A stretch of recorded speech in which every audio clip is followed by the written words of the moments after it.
Uh-huh. I just feel like I've been around the block, ripping up fantasy stock, working around the clock. Look at the view from the top. Researching rookies a lot? No, I just be listening to pods, yeah. One in particular, I'm just a messenger, let me just pass on the rock. Browning, brunning, pruning, pronouncing ain't what he's doing. What he's doing is not losing, but infusing you with new things. And there's Dennis the Bennett, yeah. The man is a menace, yeah. Building a dynasty, some of the finest things. Promise you, you won't regret it. Sly as a fox, cultured in pop. Give him his props. Here is a thought, here is a box. And you cannot compare them at all, so don't even try. Careful with the news, but when you use a take, I take up Tony Fire. I mean Dyer, because anyone else is a huge mistake. Whoa. Fantasy round table, fantasy round table. Yeah. Fantasy round table, come take a look at the crown, baby. Hey, fantasy round table, fantasy round table. Woo. Fantasy round table, come take a look at the crown, baby. Go.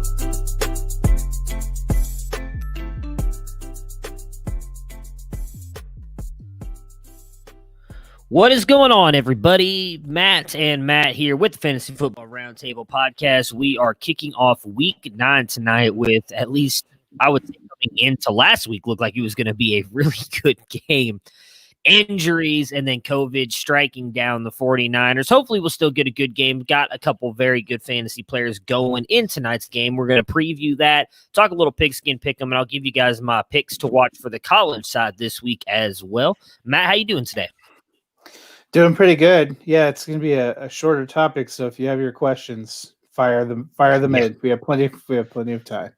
Yeah, we are going to probably, I feel like we're going to be doing our best to slow down a little bit and talk, give you as much detail as possible just to fill this into a 30-minute show right now, because there is really just not much to talk about. Let's kick it right off with the Thursday night football game. We've got Packers and 49ers here. Not even gonna lie, there we go. I didn't even see. I'm been so caught up in everything. I honestly haven't even looked to see, did we do a show sheet today? That's how behind I am on everything. I don't think we did, but does it matter? Because can we even keep track of it? It really comes down to the Green Bay Packers have no running backs. Thank you, COVID and injuries. The 49ers have no receivers. Thank you, COVID and injuries. And also are missing running backs and a quarterback and an offensive lineman and a bunch of other players. So this is not exactly the NFC Championship rematch that we were all looking for. Yeah, I mean, and watch Aaron Rodgers still go out there and lose by like 20-some points. I'm just kidding. So on the Packers side, though, here, Aaron Rodgers, Devontae Adams, those are the guys that you are for sure firing up. Outside of that, the running back room here is really messed up, as Matt mentioned. So need an RB2, McKinnon, Gordon, or Damian Harris, a flex play PPR. Need a RB2. Oh, need an RB2 and a flex out of those three? McKinnon and Harris. Yeah, I'm probably going the same. I'm so worried about what McKinnon's going to do tonight, but I'm probably going to go McKinnon and Harris as well. I mean, the 49ers, as we will talk about in a minute, are literally going to have Kevin White on their active roster tonight. That tells you how Trent Taylor, anyone, Richie James. Yeah. They probably regret that they cut Dante Pettis at this point in time. Nah, he's still pretty happy that he got rid of Dante Pettis, I think. Yeah, so Packers side here, Matt just mentioned it. Injuries and COVID has just decimated this running back room here. The talk of what we're seeing right now, and again, we're a couple hours away from game time, so I would think this is probably what's going to happen, is that Aaron Jones is going to play tonight, but he will be on a limited basis. So take with that what you will. I think if you've got Aaron Jones, chances of you having somebody else better, you probably don't. So you're probably throwing him in there, but a limited role. They are saying Dexter Williams and Tyler Ervin will get work tonight. So he may see a little bit. He may be a guy they only bring in the red zone, and he gets you 2 touchdowns, which comes through for you really in fantasy. So one of those things where I think you've got to play him because he'll be out there on the field. And we know Aaron Jones, even in a limited role, is better than a lot of other running backs in the league. He's just that damn good. Outside of him, though, you've got Devontae Adams, Aaron Rodgers. Are you trusting any of these other wide receivers? There was talk that Allen Lazard might be back tonight, but I don't think he's going to be. I haven't seen anything else outside of that. when I was writing the preview for today, I said I'm still sort of interested in Robert Tonyan because he's had chemistry and had a pretty stable floor, and because of his position, I think we've seen Marquez Valdez-Scantling the last few weeks is not reliable enough. The 49ers don't have a great secondary. Hard to tell exactly how robust the scoring is going to be in this game, though. I would play Deontay. I think it's going to be Devontae Adams for like 170 yards and 3 touchdowns tonight on 17 catches is what I'm guessing. Well, I mean, that was it. The last couple of weeks, he's had 7 touchdowns. I mean, they don't really need anyone else. So on the question here, would you play him? Would you play him over Fournette or Deontay? Who's him? Play him. I don't know who him is. Oh, they must mean if they mean talking about Aaron Jones. Oh, ooh. I wouldn't play it. The Steelers are going against the Cowboys, so I want Deontay Johnson. But my fear is Deontay's still dealing with the injuries, and you know how much I love Deontay. I didn't even rank him that high right now. I think I've got him as wide receiver 24 is what I have him at right now. I think when I did my rankings, but, Aaron Jones on a pitch count. I got to also say this, though. I was looking at the Cowboys' defense because I was wondering why, because the past couple games, they have not actually given up that much production to wide receivers. They're actually only allowing on average 170 pass yards a game. They have not been as bad as they were earlier in the year. And some of that, I think, is because of how bad their offense is. The teams aren't having to put up points because we talked about with the Eagles coming in too.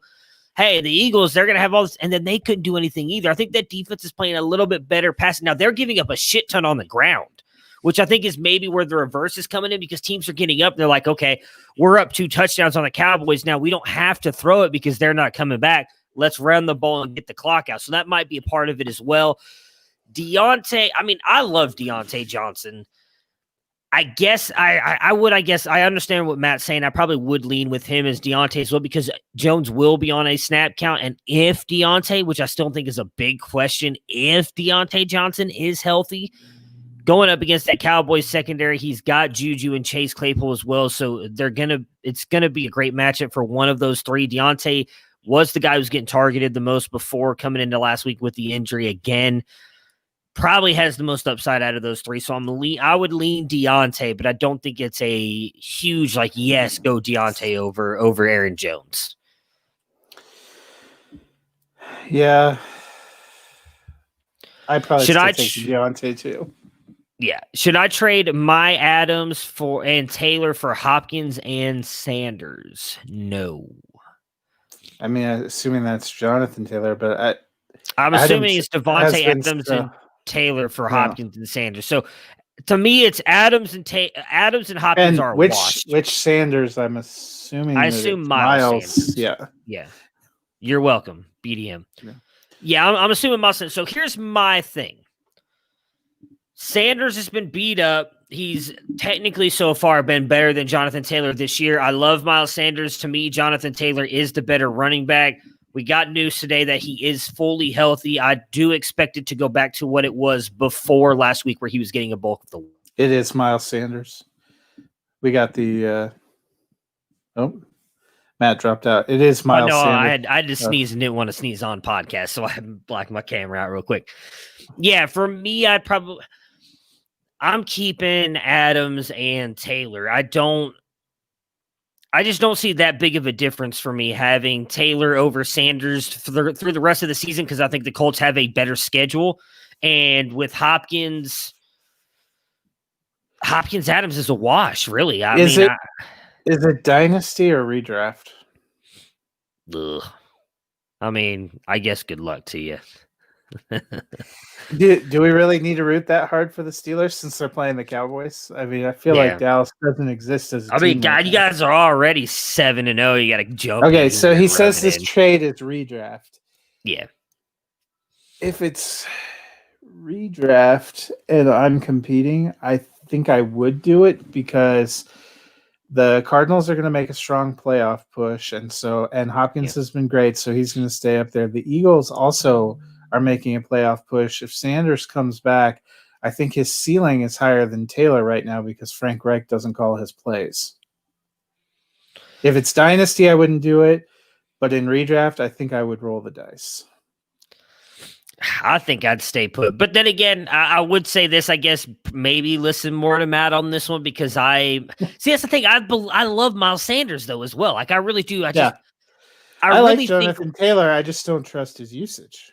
I think last week was an aberration. We saw the couple weeks going into it that Taylor was getting more and more work. And you know what? I will say I would do it because there are a lot of people who are saying that Taylor is just struggling to make his reads in time to get through the holes that we're seeing Nyheim Hines and Jordan Wilkins hit, which I think is a little bit concerning because granted last week was a plus matchup, but Taylor wasn't looking great, and then Wilkins goes out there and gets you 80 yards on whatever, and Taylor couldn't do that. So I guess go Sanders because he's just looked better when he's been healthy, but it's really a toss-up. I mean, I don't think you can go wrong either way. You have to kind of go with your gut, probably. Let's see here. Michael Thomas will go back to normal or play like crap. I think he's going to be fine. Yeah, I think he's going to be good, but also I think he's going to be motivated coming back on Sunday night because it's Sunday Night Football, and right across the field from him is Antonio Brown, Chris Godwin, and Mike Evans. I think he's going to want to show up and show out. He was not very good opening day against the Bucs. I think he's going to, and there's been a lot of people questioning him. He had obviously the discipline issue. I think he's going to want to go out there and make a statement, and the Saints really need him to go out there and make a statement. I ranked him up as a wide receiver 1 this week because I have hope. Maybe it's all the Michael Thomas shares that I have that I need to actually produce something, but I'm hopeful. All right, who is that? Claudio. Hopefully you're still watching. I'm changing my mind here, I think. Give me a minute. I'm looking at the Eagles schedule. I think I want to stick with Jonathan Taylor. The Eagles have a little bit of a rougher schedule. See, here's the thing, and I hate looking at this, is that week 16 is like the only game that I feel better about the Eagles having on their schedule than the than the Colts. When they play the Cowboys and the Colts get the Steelers. Granted, the Steelers got run all over last week by Baltimore, but Eagles, Cardinals, Saints, Packers, Seahawks, Browns, Giants are the last couple games. So Seahawks, while they give up a ton in the air, are very good against the run. So are the Browns, so are the Saints. The way to beat all three of those teams is through the air. Now, granted, Miles Sanders does do work in the receiving game. Worries me a little bit about his rushing projections where – let me see here. I just had the Colts up here. They have a bunch of really good matchups outside of this week. They've got the Ravens, which is not great. Although, again, James Conner kind of ran all over them last week. So, Titans, the Packers, who we've seen the past couple weeks have gotten run all over. The Titans again, the Texans, who are the worst rush defense. The Raiders, who also have a bad rush defense. And then the Texans again. So the Texans twice, which I believe is either the first or the second worst rush defense in the next couple weeks. Again, the Steelers is the big one in week 16, your playoff matchup. But I think if you've gotten to that point with Jonathan Taylor, you're still feeling pretty good. Again, with J.K. Dobbins, who I love, a couple other guys of this year have at least rushed decently against the Steelers. So for me, looking at the schedules, I'm actually going to pick Taylor because the other thing with trading with Sanders now, you got to ride out the bye week with them this week because they're on a bye, so you're not going to get them. You're not getting them until next week. So for me, I changed my mind. Hopefully you're still watching Claudio. I'm sticking with Adams and Taylor. But Bobby, I agree with Matt. I think he's going to be perfectly fine. We're going to see it. If you're from Cleveland, you should be a Browns fan. It's like written in Cleveland edict. I don't even understand that. I'm just kidding, man. I'm happy for you. I obviously hope that the Browns would be a little bit, closer to the Steelers, but they look like they're going to run away with that division very easily. You love Sanders, yet it's offensive to compare. It's because you compared Breece Hall to Josh Jacobs that got me upset last night, Austin. I do love Miles Sanders. I think Breece Hall is better than Miles Sanders, if I'm being honest. But as Matt here, my co-host, knows, I am not a big fan of Josh Jacobs. So when you compare a player that I like to Josh Jacobs, it gets my – the worst part about that, I honestly had no idea I did that last night. And I thought I was unmuted. So maybe that's why I kind of had that double take because I realized you guys weren't like – you didn't see me or didn't hear me, and then I realized I was muted. But yeah, I love Breece Hall, man. Full PPR, part 2. Zeke Elliott, Jonathan Taylor, Aaron Jones, Leonard Fournette. Oof. I feel like this shouldn't be as hard as it is. I know. Well, it's because Zeke is like, I have Zeke at 15 this week. I can't rank him high anymore. I just can't. I don't think he's also playing the Steelers, but I'm going to still say Ezekiel Elliott and Jonathan Taylor simply because we don't exactly know how much Aaron Jones is going to play. And as we discussed, the Saints actually have a pretty decent rush defense. I would expect very good. More. Plus, with Antonio Brown and Godwin coming back and Gronk out there, I would expect more passing from Tampa Bay. So just to go over my rankings now, I don't have Aaron Jones ranked. If I did, I'd probably throw him in right around 13, 14, because even he's going to play limited workload. It's just hard to expect him to be really good. I mean, he's good when he's on the field, but we don't know how much work he's going to get. So for me, I have, based on that, Jonathan Taylor and Zeke pretty comfortably ahead of Leonard Fournette. I have Zeke at 13 right now this week, and Taylor at 18, with Leonard Fournette coming in at 26. So got a pretty good separation between those two and Fournette.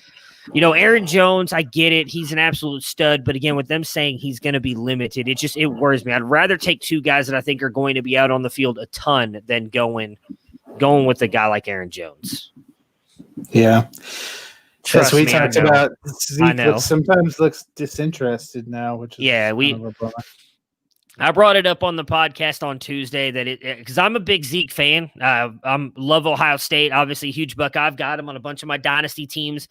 Got him in a redraft league this year where I took him over Dalvin Cook, and I thought about going Cook, and I took Zeke, and I'm with you. He looks like he, as Matt just said, just completely disinterested in playing football at the moment. It sucks.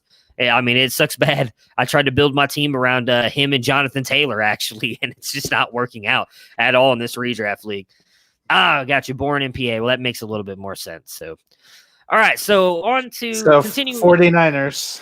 Well, so the Packers, one more thing on the Packers. We talked about not Aaron Jones, Devontae Adams, not really trusting in MVS. What about Mr. Robert Tonyan? Are you trusting him at tight end for you this week? Yeah, that's what I said a little bit earlier. Oh, my bad. I didn't even say Tonyan. He's probably the other one I would play. Just it's the nose ring. Yes, it is. Yeah. Is tight end's not been a great position. He seems to have kind of a stable floor. And plus, we've seen he can have an incredible ceiling too. I mean, there's nothing to say that he wouldn't be the guy that gets 3 touchdowns down in the red zone. I need Adams tonight. Let's not speak that into existence. I'm okay with one. I need Adams too, but this is fantasy in 2020, which hasn't been anything but a fantasy for those who are trying to manage rosters.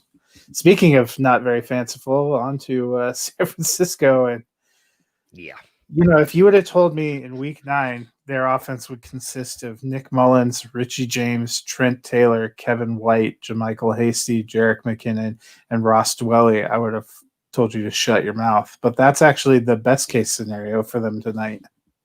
Well, Jordan Reed did get activated, so we're likely going to see Reed playing tonight. I know. But what scares me though, because reading the reports, they said they don't want to, because they think they're going to need him the rest of the season. They don't want to get him re-injured.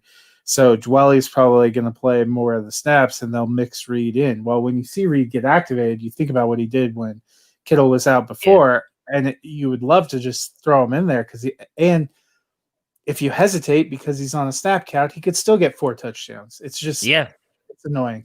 That's honestly what I think they're going to do with him. I think they're going to use him down in the red zone. I think it's going to be Dwelley for everything else, and then Reed's going to come in the red zone packages, assuming they get down there. I think for me, it's going to be the running game. The one thing is, I know everybody's going to say, hey, well, the Packers defense can focus in on the running game, which is fine and dandy, but they've sucked against the run most of this year. So I think regardless, Hasty and McKinnon are the only 2 players on offense you can play for me. I don't see. Yeah, there's probably going to be some wide receiver who at least has an okay game, maybe comes in as a good flex play. I just don't know who it's going to be. I'm not trusting Kevin White, not trusting Trent Taylor. Mine was not receiver, but I'd be more inclined to play a tight end, possibly Reed. I mean, we've seen Dwelley do some pretty nice work. He had one good game. So I feel like in that offense they use a tight end more, and it seemed like when Mullins has been out there, he's locked on to the tight end position both when Kittle was there and when Kittle wasn't there. So that I probably would feel better about that. Richie James is banged up too. He's on the injury report. They said the only healthy receiver on their roster after yesterday was Trent Taylor, and they were likely to bring up one or two from the practice squad, the leading contenders being Kevin White. I was not kidding about that. And River Craycraft, who's more of a punt returner to me than really a passing, kind of weapon. He had some moments for Denver when he was on their kind of roster, but it's gonna be tough. And the Packers don't have a bad secondary. They've been a little more suspect, as you said, against the running game. So in that sense, the 49ers have been pretty decent stopping the run, but they've been a little more suspects. Ellie giving me the best part of her right now. Have been a little more suspect. Thank you for this. There you go. Oh, go ahead. Sorry, finish. I got a start sit question in here for you. They've been a little more suspect against the pass. So really the healthy part of Green Bay is the receivers, and the healthy part of San Francisco, the more healthy part of San Francisco is the running back. So it might actually be strength against weakness for both offenses and defenses. So that's where I'm sitting right now in one of my main leagues where I lost Kittle. And I've been debating this all day, and I cannot come up with an answer. I can't remember who. I have another tight end too, but it's not someone I feel great starting. That's where I'm leaning. Falcons have been number Trey one. Burton. Trey Burton was the other one I have. No, because they're playing the Ravens. Falcons have been number one giving up points to the tight end. Alberto has 5 red zone targets in the last 2 games. Fant is good too, but Alberto is 6'5" and has played with Locke. When Locke is panicking or in trouble in the red zone, he looks first round. All right, I guess that's what I'll do. And then Reed's going to go out there and score 4 touchdowns tonight. My miserable fantasy season's going to continue. If it makes you feel better, I'm starting Alberto in 3 leagues. So I still think Alberto could have a good game. This sucks so bad. All I'm hoping for, because I have Devontae Adams in so many places, is that Aaron Rodgers and them come in and be like, you know what? We remember the way the 49ers beat up on us the last 2 times we played, and the way they kind of rubbed it in our faces. And I hope they go out there and put up like 45 on them tonight. And Aaron, God, why do I keep wanting to say Aaron Jones? Devontae Adams ends up with like 40 fantasy points. Because I don't think I'm playing against him in any leagues. I likely will be. But I have him in a lot of my big leagues. I need him badly. Yeah. So who are you picking? Packers. Oh, just checking. Yeah, same here. Poor 49ers, but I think we talked about this before. They are, to me, a fade from contention now. 4-4 in a division where entering this week everyone was 500 or better. It's too much to overcome. And all the COVID stuff has just made it that much worse. Jared Cook. Ooh, yeah, I'm going Jared Cook too. I think it's going to be a good game against Tampa. I like Bay. how Sunday night, Monday night football. Game? Sunday night football. The Monday night football is Patriots and Jets. So you have a free Monday night this week. My wife picked the Jets. Now I feel like the Jets might actually win. I read her the matchup. I read her the records. She started laughing. She's like, what the hell? Give me the Jets.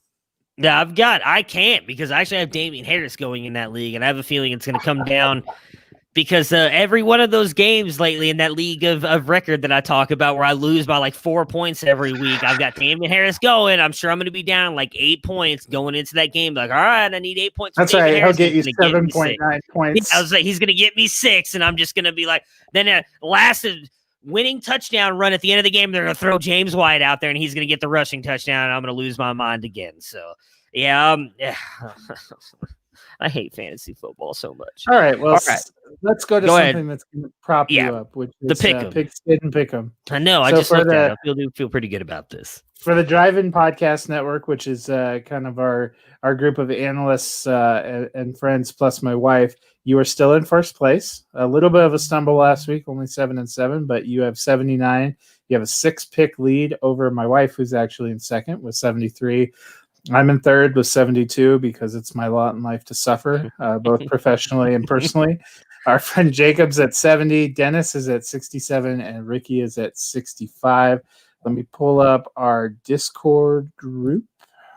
I know Rob's still winning. Yeah, Rob has been doing good. He took a little bit of a step back last week, only 8-6, but he still had such a good lead. And I don't think anyone did incredible last week. Ricky actually had one of the best weeks, going 10-4.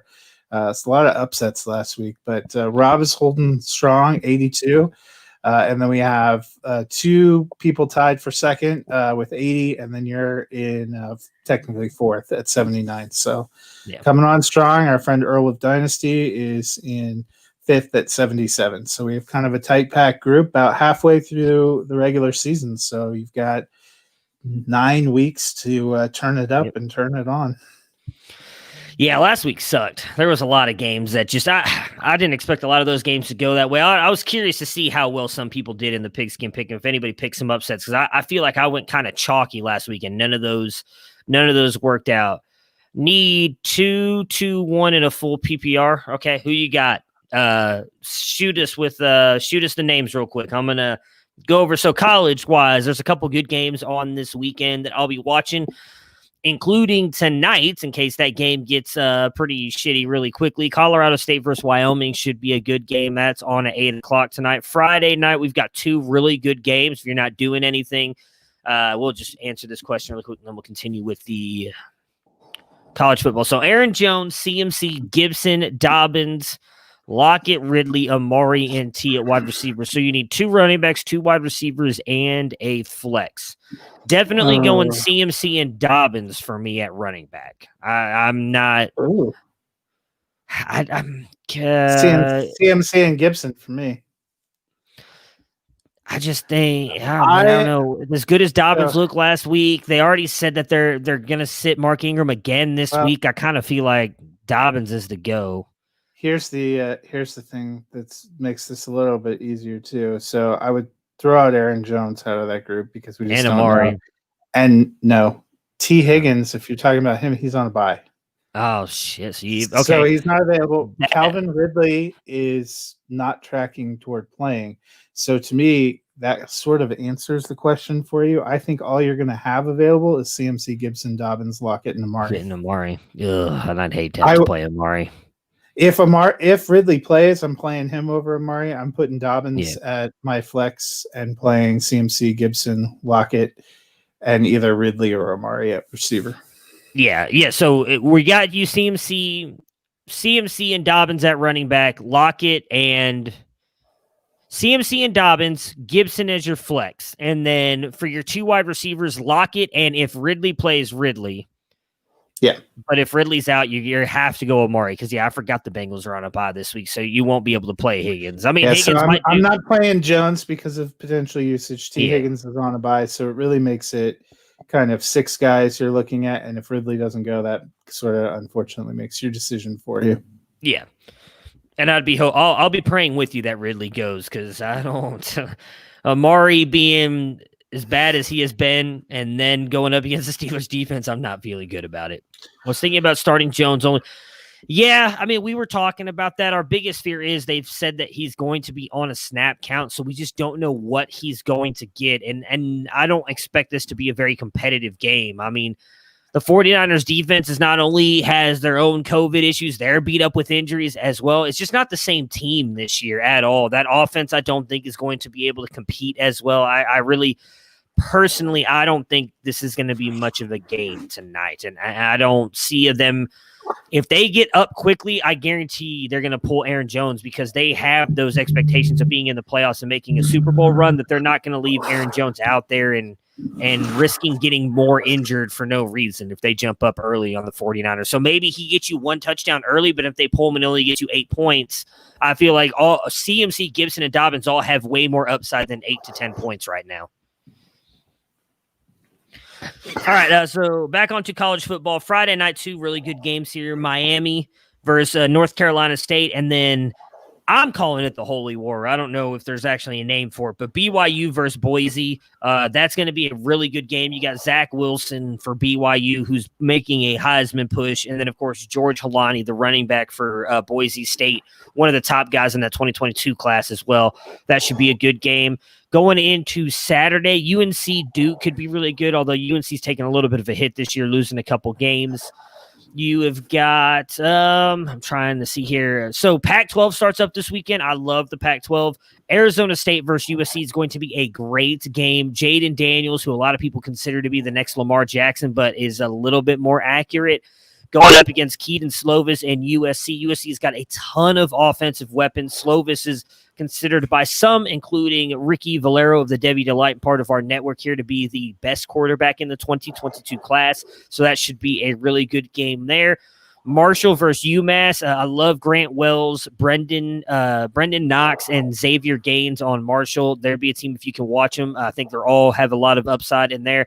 Maryland versus Penn State. Tua Tagovailoa's brother, Taluia Tagovailoa, played really good last week in beating and upsetting Minnesota in overtime for Maryland, going up against Penn State, who struggled themselves. I'm interested to see if Tagovailoa can keep it going. Arizona, Utah, another really good one. Grant Gunnell of Arizona, I think, is a really good quarterback, not getting enough love in that 2022 class, going up against a really good defense in Utah. So want to see what he can do there. For Utah, you've got a tight end that could also move his way into the top of the discussion here in this class as well, and Brent Keith. So he should be a fun one to watch. Houston, Cincinnati. Continuing to talk about Desmond Ridder here for Cincinnati. He's a guy who has all of the weapons and tools to be a dual threat quarterback. Just needs to improve on his accuracy. Houston, a good matchup this week. I'll be excited to watch that. Then the big SEC matchup, in my opinion, this week, Florida versus Georgia. Florida lost earlier in this year, Texas A&M. Georgia lost to Alabama. Both these teams, I think, with the way that the Big 12 has collapsed, have a shot to make the playoffs, but they have to win this game. Obviously, Florida having Kyle Trask and all those offensive weapons and Kyle Pitts. First game back, though. Or no, they played last week, I think, but they've been out. They were out 2 weeks because of COVID. This is a big, big matchup and should be a really good game. I do think Florida pulls off the upset, but I think it's going to be a close game here. Let's see. Keep going. Then the night games here, I'm just going to mention Ohio State Rutgers because it's the Buckeyes. They've got all those weapons, but they should roll Rutgers. They should win by 35, 40 plus. Oregon Stanford is the ABC game, the big one. I talked about it a little bit yesterday on the Debbie Debate podcast. Oregon, Tyler Show Me the Money is their best quarterback. I think he's going to be really good. Micah Pittman, he's the best of the Pittman brothers. He has a chance to show out in this one. CJ Verdell for the running back at Oregon is coming out this year. And then Austin Jones, a guy that not a lot of people are talking about for Stanford.